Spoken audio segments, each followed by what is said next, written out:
สรุปទៅគឺយើងនឹងមានបញ្ហា insulin resistant បើសិនជាយើងគេងមិនបានគ្រប់គ្រាន់ខ្ញុំបញ្យល់ខាងដើមមិញពេលដែលយើងគេងមិនបានគ្រប់គ្រាន់ខកតេសុលឡើងខ្ពស់បង្កើតជាតិស្ករនៅក្នុងឈាមធ្វើឲ្យក្នុងឈាមមានជាតិស្ករច្រើនអញ្ចឹងរាងកាយយើងគ្រាន់តែគេងអត់គ្រប់គ្រាន់ហ្នឹងរាងកាយយើងបង្កើត insulin ឡើងមកដើម្បីទប់ទល់ទៅនឹងអាជាតិស្ករដែលរាងកាយយើងបង្កើតច្រើនខុសប្រក្រតីហ្នឹងហើយចុះទម្រាំតែយើងញ៉ាំអាហារនៅក្នុងកន្លងពេលថ្ងៃងើបឡើងញ៉ាំបាយថ្ងៃបាយល្ងាចអីទៀត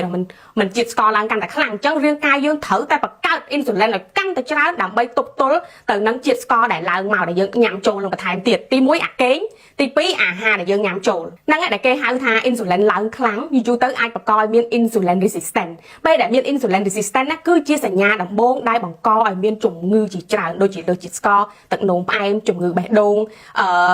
ឡើងខ្លាញ់ឡើងកូលេស្តេរ៉ុលលើសឈាមអីផ្សេងអញ្ចឹងគាត់ថាត្រូវតែយកចិត្តទុកដាក់ទៅលើការគេងរបស់យើងព្រោះអីវាមានឥទ្ធិពលទៅលើជាតិស្ករនៅក្នុងឈាមរបស់យើងណាសរុបទៅគឺយើងនឹងមានបញ្ហា insulin resistant បើសិនជាយើងគេងមិនបានគ្រប់គ្រាន់ខ្ញុំបញ្យល់ខាងដើមមិញពេលដែលយើងគេងមិនបានគ្រប់គ្រាន់ខកតេសុលឡើងខ្ពស់បង្កើតជាតិស្ករនៅក្នុងឈាមធ្វើឲ្យក្នុងឈាមមានជាតិស្ករច្រើនអញ្ចឹងរាងកាយយើងគ្រាន់តែគេងអត់គ្រប់គ្រាន់ហ្នឹងរាងកាយយើងបង្កើត insulin ឡើងមកដើម្បីទប់ទល់ទៅនឹងអាជាតិស្ករដែលរា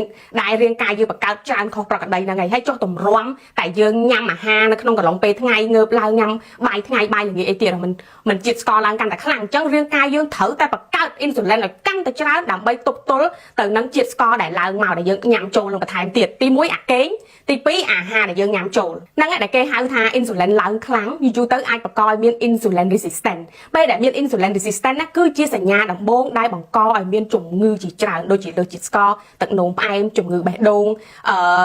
ឡើងខ្លាញ់ឡើងកូលេស្តេរ៉ុលលើសឈាមអីផ្សេងអញ្ចឹងគាត់ថាត្រូវតែយកចិត្តទុកដាក់ទៅលើការគេងរបស់យើងព្រោះអីវាមានឥទ្ធិពលទៅលើជាតិស្ករនៅក្នុងឈាមរបស់យើងណា